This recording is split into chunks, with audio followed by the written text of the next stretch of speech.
hope you had a wonderful Mother's Day yesterday. I just love Mother's Days because I have the privilege to talk to many kids around the world. I call them kids, but young adults, and they already have children themselves. So I can just get to see the babies over Zoom, and yes, being a mom to them as well, and a grandma. I call myself a grandma, even if it's not my own kids. For me, it's such a privilege just to speak into their lives, to pray with them, and to walk the journey with them. So many times, we don't want to listen to our own moms. And moms, God really gave moms wisdom. I really believe that. And not because, we know everything. I think it's the journey that we've walked, but also not to speak to our children in a manner that we look down into them, but rather that's giving a hand.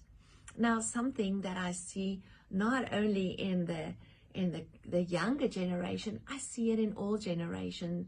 When you think of marriage or relationship, all relationships, parents, children relationships, I see a lack, and this specific one, and this is listening. So people don't listen very carefully, so they make up their own minds what the other one was saying. Now, Job 13 verse 17 says, "Listen closely to what I'm about to say. Hear me out," he says. And I think this is something that people will say often to me. They don't listen to me, or the children don't listen to me, or my husband don't listen to me, or my wife don't want to listen to me.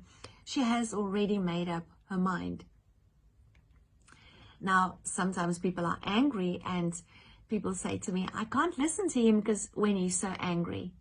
I want you to remember this one 3 times. Listen, listen, and listen again.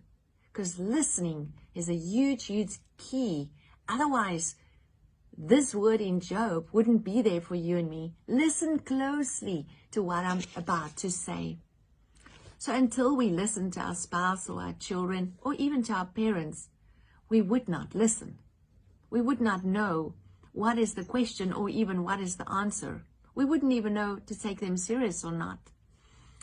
Now, I think of the story of Job, or I don't like actually to say the story of Job. It's the real life story of Job. It explained how he suffered a lot. Intense emotions. He talked about his emotions and his feeling, and he wanted someone to listen. And nobody wanted to really listen, and he became so frustrated. Maybe you are speaking to a friend, a spouse, your children. You just want someone to listen. Now, what I've learned in life is when you start listening, it's like you teach people how to do it. If you listen to your spouse or you listen to your children, they see how it's done.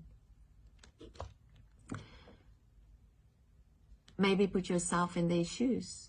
Maybe try to see through their eyes.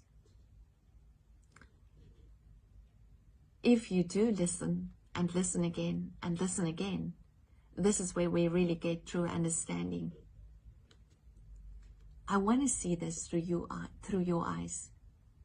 Just say it again.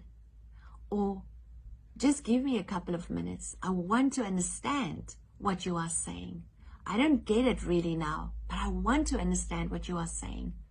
And just because you say to that person, "Just give me a break, but I want to understand you," already peace comes. Or, "I don't really understand why you're so angry, but tell me again. I want to listen and I want to understand." This is something that I hear children say often to me. "My parents don't listen to me."